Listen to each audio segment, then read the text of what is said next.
Halo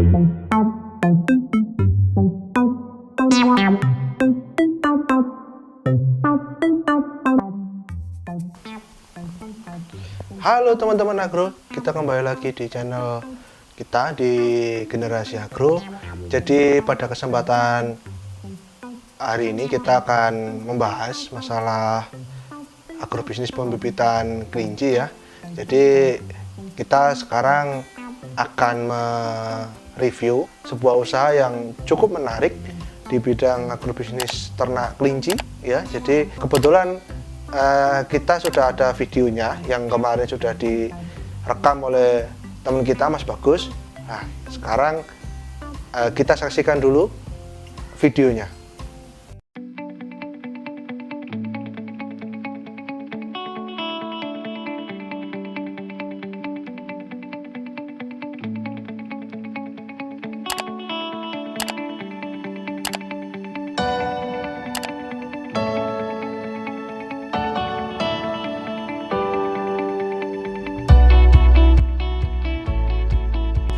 Ya, assalamualaikum warahmatullahi wabarakatuh. Ya teman-teman, kembali lagi di channel Generasi Agro. Kali ini saya bermain ke adik angkatan saya, yaitu Mbak Nuraini. Tepatnya di Moyudan ya Mbak ya, di Moyudan Sleman. Kali ini kita beternak kelinci ya Mbak Nuraini ya. Ya langsung saja kita tanya ke Mbak Nuraini. Latar belakangnya gimana Mbak kok bisa ini? Jadi dulu itu saya dikasih sama temen, terus kemudian hobi. Ya. Nah, setelah itu lanjutlah kita mulai ke yang lebih serius lagi, diseriusin lah istilahnya. Ya dulu awal mulanya berapa kelinci nih? Dari 1, 2, 3, lama-lama pernah terbanyak sampai kapasitas 80 ekor untuk jenis pedaging. Iya. Sampai 80 ekor ya? Iya. Sekarang kita mainnya jenis hias. Nah, itu asalnya dari mana? Asal dari Kelincinya? Oh, asal kelinci. Asal kelincinya kita sementara belum ada yang impor. Masih lokal-lokalan aja yang terjauh dari Bandung. Dari Bandung? Ya, Yogyakarta, Klaten. Ya, masih sini-sini aja. Untuk harganya sendiri Mbak Nuraini, harganya itu sekitar berapaan ya? Mungkin bisa disebut ke jenis ini sekitar berapa gitu. Jadi kalau untuk harga itu tiap peternak beda, tiap jenis kelinci juga beda. Jadi kalau di sini ada jenis misalnya yang lokal. Lokal itu kalau untuk yang ND saya jual sepasang 150 kanaan ya. Kemudian Fuzilab 250, kemudian Holland Lock 350, untuk rek 500. Kalau untuk yang pure bisa di atas 1 juta. Oh, mahal juga ya teman-teman. Iya. Ini seperti yang di sini. Ini kisaran 1.500 sampai 2 juta. 2 juta ya ini ya? Ya, sekitar itu. Ini indukan ya berarti ya? Ini indukan. Ini pure pet. Ya. Untuk pakannya sendiri? Pakan asal pakannya itu untuk beli pakannya sendiri? Kalau pakan kita pakai pelet, utamanya pelet. Beli pabrikan, terus habis itu saya pakai hay. Haynya bikin sendiri. Untuk cara mendapatkan pakannya juga mudah ya? Iya, mudah. Banyak kok yang sudah ini tersebar di pet shop lah. Warung pakan. Terus untuk pakannya sendiri di harga berapa kira-kira? Kalau untuk pakan biasanya rata-rata kisaran 9.000 per kilo sampai 30.000 per kilo. Konsumsinya tiap jenis beda-beda, jadi tergantung jenis dan bobotnya. Misalnya nih, kalau untuk jenis ini kita kasih 100 sampai 110 gram per ekor per hari. Kalau untuk jenis ND di bawahnya cuma 75 gram per ekor per hari. Kalau untuk jenis yang besar rek itu kita 150 per ekor per hari. Itu berarti tergantung bobot badannya atau? Tergantung bobotnya. Iya. Soalnya nanti kalau jenis kecil dikasih pakan berlebihan dia akan obes. Ada kelinci yang obes, nanti efeknya macam-macam.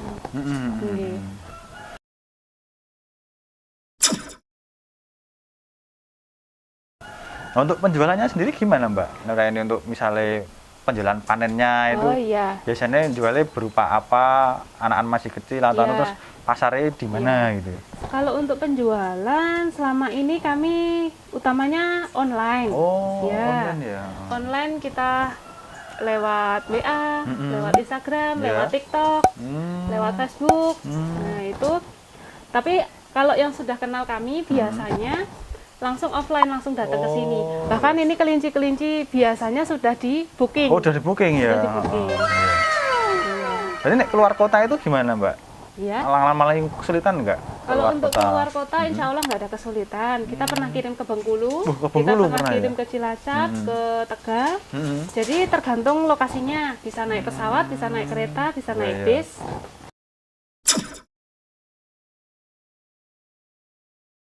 Kira-kira keuntungannya? Untuk keuntungan utamanya karena kami masih hobi, Ya. yang penting kelincinya bisa makan dari kelinci sendiri. Selebihnya, alhamdulillah ada. Iya. Ya, nanti Iya. masih bisa lah ya Iya. maksudnya untuk cash Ya flow-nya. intinya gini, berawal kita dari seneng dulu. Betul, ya, teman-teman. Nanti kalau udah seneng baru Itu gimana kok ceritanya kok kelinci makan dirinya sendiri itu? makan dari hasilnya dia Oh, sendiri. ya. Bisa dijelaskan? Kok Jadi- menarik. Jadi bisa urinnya bisa buat makan, Oh. kotorannya bisa buat makan. Bahkan ada yang rambutnya sendiri bisa buat makan, bisa dagingnya, seperti itu. Iya. Maksudnya berarti dijual apa Iya, gimana? dijual. Bisa dijual. Istilahnya dijual. Oh, berarti kotoran kelinci itu laku dijual ya Mbak? Nanti, Iya. nanti ditukerin ke pakan, itu ya buat Nah, uangnya itu buat beli istilahnya. pakan gitu ya. Maksudnya bukan kotorannya dimakan gitu ya Mbak? Bukan. Iya, iya.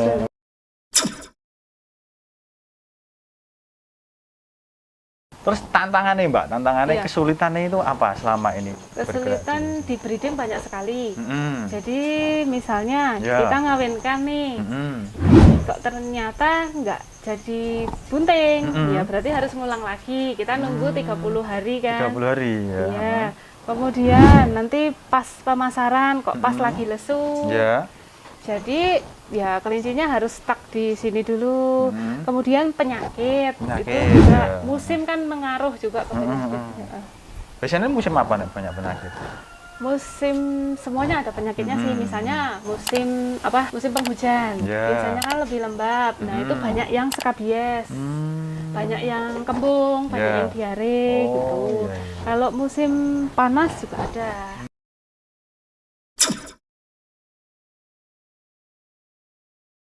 Sarannya apa Mbak? Untuk Gimana? bagi teman-teman mungkin yang tertarik mengikuti jejak Mbak Nuraini, mungkin kan dari hobi, mungkin teman-teman ada ya juga yang hobi di kelinci, itu sarannya gimana untuk berkecimpung untuk Kalau- pengen pelihara kelinci Iya. gitu.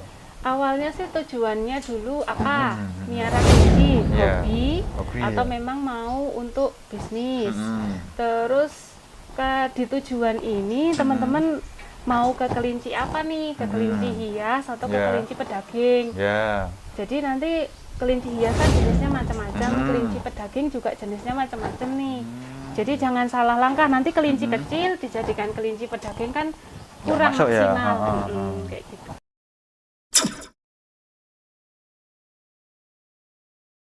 Mungkin teman-teman nantinya ada yang pengen tertarik, itu bisa hubungin apa ya, nomor WhatsApp atau iya. lokasinya atau di online-nya, Instagram-nya enggak apa-apa, Iya. silahkan. Jadi kalau teman-teman mau kepo nih istilahnya, Ya. bisa cek Instagram kami Sinar Sulung Farm, bisa juga TikToknya Sinar Sulung Farm, atau WA, WA-nya 085 729 724 625. Bisa juga langsung datang ke kandang. Mapnya Sinar Sulung ada di Kedung Banteng, Ya. Sumber Agung, Moyo dan Sleman. Ya. Ya, terima kasih ya Mbak Nuraini telah berbagi bersama kami. Semoga ini nanti juga bermanfaat bagi teman-teman semuanya yang ingin berkecimpung di dunia kelinci, nantinya bisa menjadi referensi. Oke teman-teman, kita tadi sudah lihat video dari Mas Bagus. Jadi kunjungannya kita tadi ke Sinar Sulung Farm, yaitu yang bergerak di bidang agrobisnis ternak kelinci. Ya, kita sudah saksikan di sana melakukan pembibitan ternak kelinci ya, terutama di kelinci hias. Jenisnya tadi macam-macam, ada Holland Loop, ada Rag dan lain-lain ya. Jadi kita nanti akan bahas mengenai analisa usahanya ya. Sebelumnya kita akan membahas dulu masalah siklus dari produksi pembibitan ternak kelinci. Oke, kita saksikan di laptop. Ini kita akan bahas terkait siklus produksinya ya. Ya, ini kita bentuk dalam sebuah PowerPoint ya. Jadi hari kenal kita anggap aja itu kelincinya masuk ya. Jadi kita beli kelinci misalkan dari pasar ataupun dari pet shop atau dari yang lainnya. Kemudian ya, karena siklus birahi kelinci itu kurang lebih di 11 hari, jadi kita anggap hari ke-11 kita baru bisa mengawinkan, seperti itu. Sehingga itu memakan waktu 11 hari. Jadi hari ke-11 kita anggap perkawinan yang pertama. Nah, karena perkawinan itu belum tentu jadi, kita anggap nanti maksimal 2 kali lah dia akan kawin ya. Jadi hari kedua-dua itu kita pastikan kelinci itu sudah kawin ya, sehingga hari ke-23 itu sudah dinyatakan bunting ya. Kebuntingan ini kurang lebih di angka 30 hari, sehingga kurang lebih di hari ke-53 kelincinya akan lahir. Setelah lahir, nah dia akan disapih kurang lebih di 3 bulan setelah bersama dengan induknya. Tetapi induk sebenarnya sudah bisa dikawinkan setelah 1 bulan setelah melahirkan atau saat menyusui, sehingga untuk mempercepat proses perkawinan kembali sehingga menghasilkan anak yang lebih cepat. Seperti itu siklus produksinya kelinci. Kita selanjutnya akan membahas masalah analisa usaha dari pembibitan kelinci ini sendiri.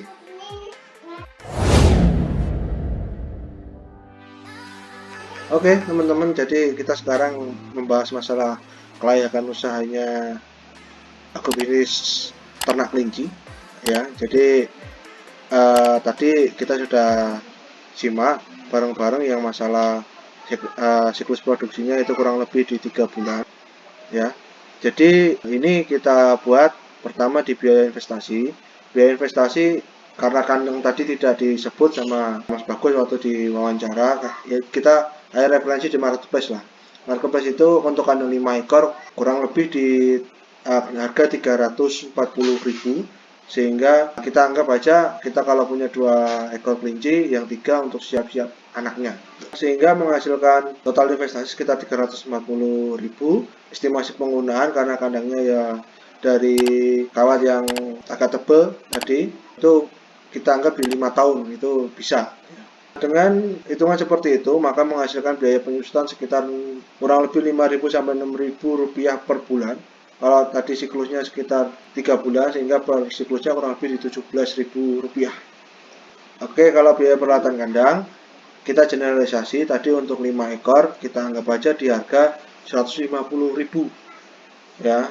Kalau biaya peralatan kandang ini biasanya agak cepat lah gitu. Agak cepat penggunaannya, sehingga saya estimasikan di 1,5 tahun atau 18 bulan.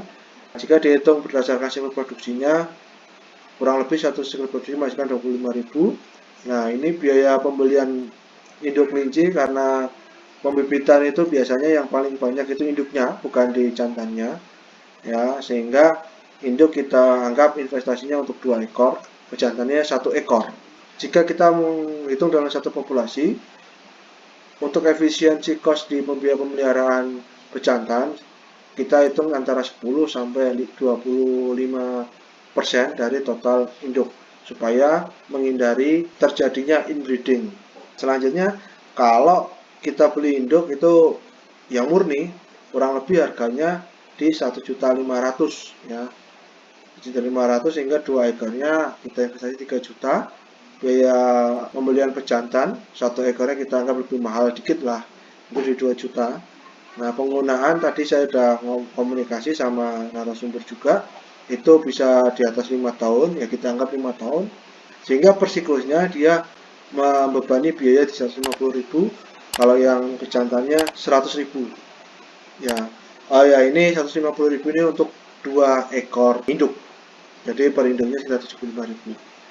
Nah, biaya penyusutannya untuk per siklusnya itu sekitar 292.000 ini akan kita hitungkan nanti penghasilan di per siklusnya. Kemudian masuk ke biaya produksi. Ya, biaya produksi saya bagi menjadi biaya pakan dan biaya pendukung. Nah, tadi kalau disebutkan pakannya simpel ya, hanya di pelet utamanya. Terus yang kedua di hay. Ya, hay itu nanti bisa diganti dengan rumput-rumputan ataupun yang lainnya. Ini kebutuhannya kita rata-rata tadi disebutkan 70 sampai 150 gram. Jadi kita anggap aja 100 gram.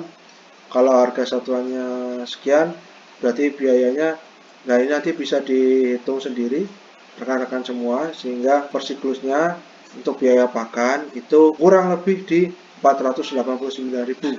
Nah, kenapa biaya pakan lepas sapeh ini saya masukkan?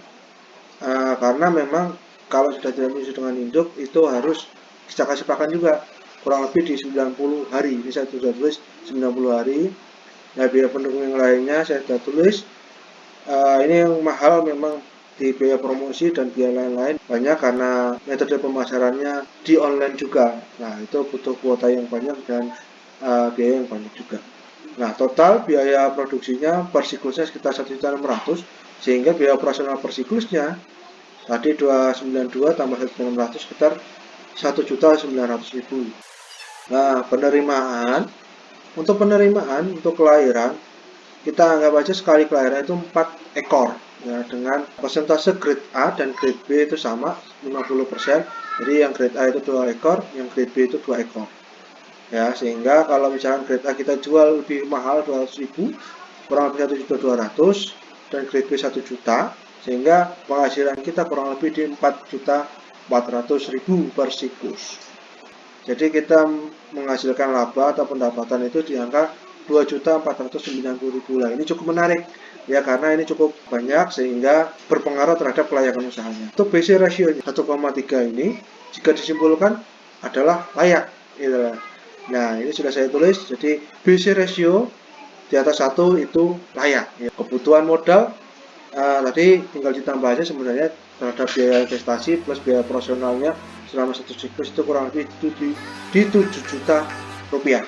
Ya, demikianlah hasil kunjungan kita di Sinar Sulung Farm. Jangan berhenti dukung channel kami di channel Generasi Agro supaya kami bisa sharing lagi lebih banyak materi-materi terhadap agrobisnis ini.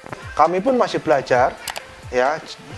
Jadi jika mungkin yang kami sampaikan ini ada kurangnya, kami mohon maaf ya. Kita akan ketemu lagi di video-video selanjutnya. Pesan dari kami, jadikan yang tersembunyi menjadi lebih berarti. Wassalamualaikum warahmatullahi wabarakatuh. Bye-bye.